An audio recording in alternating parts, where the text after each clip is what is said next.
2025 సంవత్సరం జనవరి నెల 1 నుంచి 30 వరకు 8వ రాశి వృశ్చిక రాశి. ఇప్పుడు వృశ్చిక రాశి యొక్క ఫలితాలు చెప్పుకుందాం. మేష వృశ్చిక రాశులకి కుజుడు అధిపతి. ఆ కుజుడు 9 బాగాలేడు. కానీ ఈ వృశ్చిక రాశి పరిస్థితి ముందుగా చెప్పుకుందాం. శని అర్ధాష్టమ శని. ఈ అర్ధాష్టమ శనిలో ఎన్నో రకాలైన అప్పులు, ఎన్నో రకాలైన దండగమారి ఖర్చులు, ఎన్నో సమస్యలు భరాయించలేక ఆత్మహత్య చేసుకుందామనేంత పరిస్థితి వచ్చిన సమస్యలు కూడా ఈ 2 సంవత్సరాల 3 నెలల నుంచి పడ్డారు. చాలా కష్టపడ్డారు, చివరికి వచ్చేశారు. శని 3 నెలలు, మార్చి నెల 30వ తారీఖుతో శని కుంభం నుంచి మీనానికి వస్తాడు. మీకు చాలా మంచి రోజులు దగ్గరికి వచ్చినాయి. కాబట్టి ఈ రాశి వాళ్ళకి దగ్గరలో మేలు జరగడానికి సిద్ధంగా ఉంది. ఈ రాశి వాళ్ళకి శుక్రుడు, గురువు, కేతువు, బుధుడు ఈ 4 గ్రహాలు బాగున్నాయి. గురువు, కేతువు, బుధుడు, శుక్రుడు ఈ 4 గ్రహాలు పూర్తిగా బాగున్నాయి.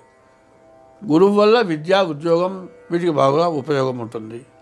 కేతు వల్ల మంచి జ్ఞానం కలుగుతుంది. నీవు చేసేటువంటి వృత్తిని జాగ్రత్తగా చేయగలుగుతావు. బుధుడు వల్ల మంచి వ్యాపారం సాగుతుంది.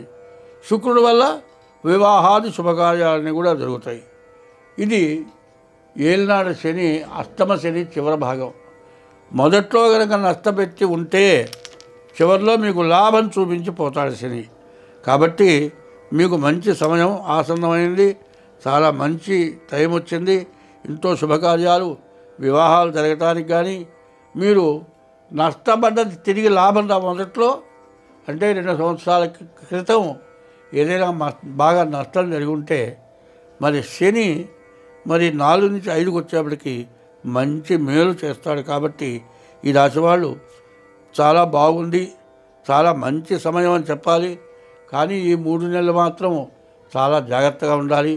ఎవరికి అప్పులు ఇవ్వటం కానీ, అనవసరమైన వ్యవహారాలకు పోవటం కానీ లేకుండా, అనవసర వ్యాపారం చేసేవాడు కొత్త వ్యాపారాలు చేయకూడదు. అనవసరమైన దానికి పోకూడదు. తిని ఉంటే చాలు, ఇంట్లో వరకు ఉన్న దాంట్లో ఉప్పు కారమో వేసుకొని తిని ఉంటే చాలు ఈ 3 నెలలు.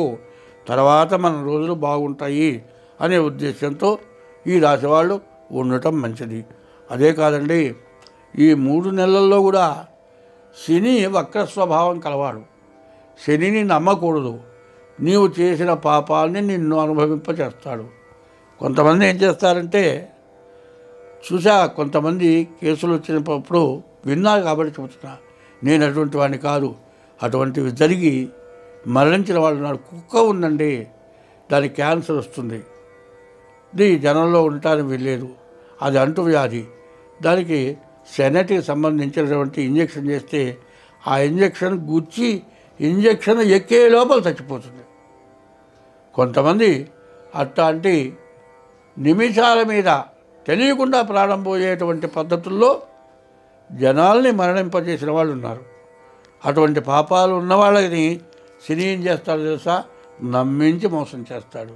నువ్వు నమ్మించి చేసేవుగా ఇతరులని, నిన్ను కూడా నమ్మించే మోసం చేస్తాడు. కాబట్టి ఈ రాశి వాళ్ళ చివరి టైంలో కూడా ఇబ్బంది పెట్టవచ్చు అని చెబుతున్నా.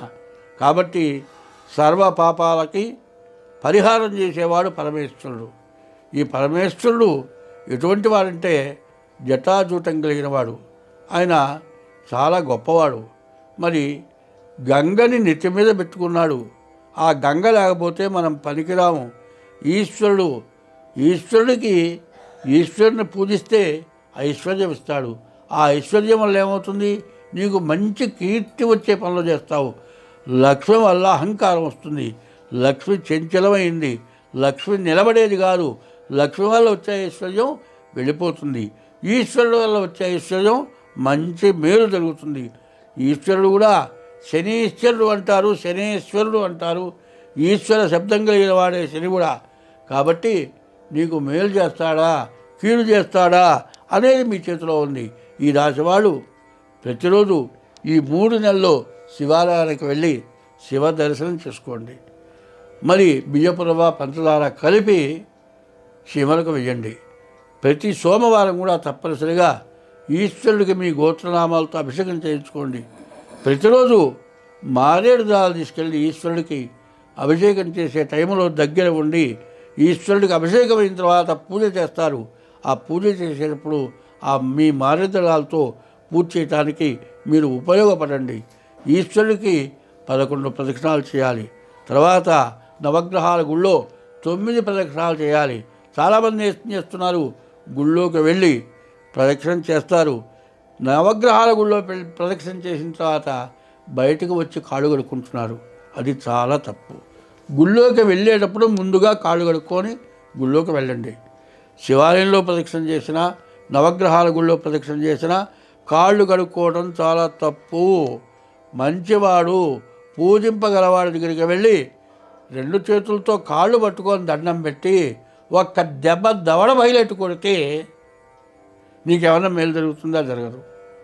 దేవుడి దండం పెట్టి ఒక దేవుళ్ళ లాంటి మనిషిని దవడ బయలు కొడితే ఎంత దోషమో. గుళ్ళో పోయి కాళ్ళు కడుక్కుంటే అంత దోషం.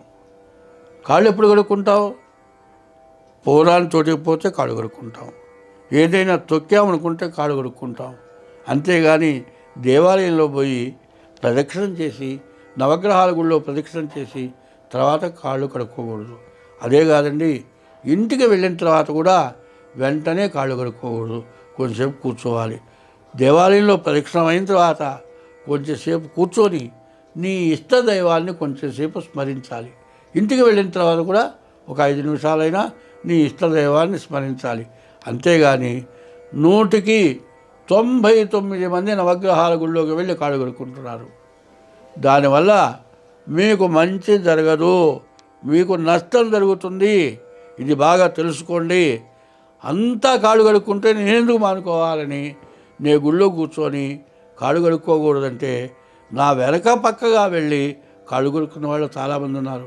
ఈయనకేం తెలుసులే, అందరూ ఎందుకు కడుక్కుంటున్నారు, కడుక్కోకూడకపోతే ఎందుకు కడుక్కుంటారు అని గొర్రెల దారి అంటారు. గొర్రె ముందు గొర్రె ఇటు పోతే అటు పోతుందిట. ముందు గొర్రె గోచులో పడ్డ వెనక గొర్రెలు కూడా గోచులో పడతాయిట.